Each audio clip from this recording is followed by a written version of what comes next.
Saudara, Kejaksaan Agung membuka peluang memeriksa istri Harvey Mois, Sandra Dewi, dalam kasus dugaan korupsi tata niaga timah 271 triliun rupiah. Kejagung menyebut dapat memeriksa setiap pihak yang terkait dengan tersangka korupsi tambang timah ilegal. Kapus Penkum Kejaksaan Agung Ketut Sumedana menyebut tidak menutup kemungkinan istri Harvey Mois bakal diperiksa dalam kasus yang menyeret suaminya. Namun demikian, Ketut menambahkan pemanggilan ke Kejagung tergantung alat bukti yang ada. Tidak bisa di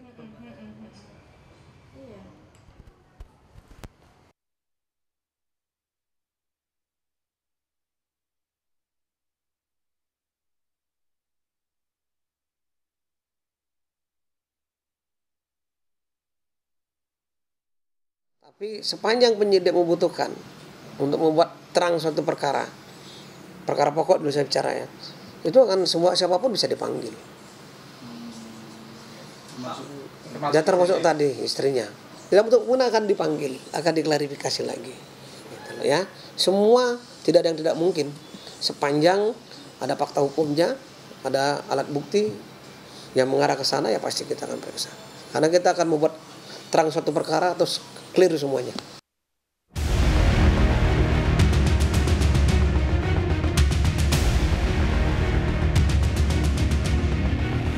Kejaksaan Agung menggeledah apartemen milik tersangka Harvey Mois atas kasus dugaan korupsi tata niaga timah PT Timah tahun 2015-2022.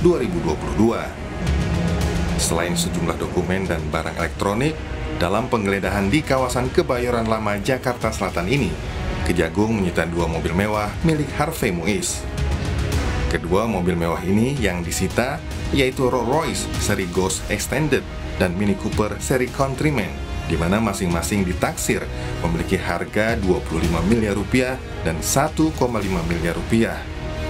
Salah satu mobil mewah yang disita diduga merupakan kado Harvey kepada sang istri Sandra Dewi. Kemudian tadi malam, setelah sehari sebelumnya kita tetapkan sebagai tersangka, tim penyidik ini mendatangi rumah Pak Kubono milik HM. Di sana kita melakukan penyitaan, ada 2 jenis mobil, yaitu Rolls Royce dan Mini Cooper. Ya. Kemudian sejumlah dokumen, surat-surat sudah kita lakukan satu penyitaan, dokumen elektronik juga kita lakukan penelitian, dan beberapa barang berharga yang masih dilakukan suatu verifikasi oleh tim penyidik seperti itu. Sebelumnya, Kejaksaan Agung lebih dahulu menggeledah kediaman tersangka lain, Helena Lim, di kawasan PIK, Jakarta Utara. Dari hasil penggeledahan di kediaman Helena, Kejagung menyita sejumlah dokumen dan uang tunai, masing-masing 10 miliar rupiah dan 2 juta dolar Singapura. Kejagung menambahkan, dari kediaman Harvey dan Helena, Kejagung juga menyita 65 keping emas logam mulia, hingga uang tunai, pecahan rupiah, dolar Amerika Serikat, dan dolar Singapura. Selain penggeledahan dan menyita barang bukti dari kediaman Helena Lim dan Harvey Mois, Kejagung juga memeriksa saksi lain, yaitu pengusaha Robert Bonu Susatya. Pemeriksaan dilakukan guna memastikan ada tidaknya keterkaitan Robert dengan PT Refine Bangkatin, salah satu perusahaan milik Harvey Mois.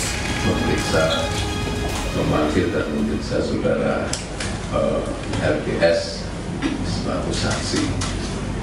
Nah, kita harapkan keterangan-keterangan itu akan membuat terang peristiwa pidana yang sedang terjadi dalam tindak pidana tata kelola timah di wilayah PT Timah. Kejaksaan Agung menjelaskan kerugian yang mencapai 271 triliun rupiah dari kasus korupsi izin di PT Timah itu berasal dari penghitungan dampak kerusakan lingkungan. Kebutuhan biaya yang besar dari perbaikan lingkungan akibat penambangan timah ilegal serta dampak ekonomi masyarakat sekitar menjadi salah satu dasar dalam menghitung kerugian negara. Dalam kasus dugaan korupsi tata kelola komoditas timah ini, 16 orang ditetapkan sebagai tersangka. Untuk kepentingan penyidikan, Harvey Mois dan Crazy Rich Pig Helena Lim maupun 14 tersangka lainnya harus menjalani penahanan 20 hari di Rutan Salemba, Cabang Kejaksaan Negeri Jakarta Selatan. Tim Liputan, Kompas TV.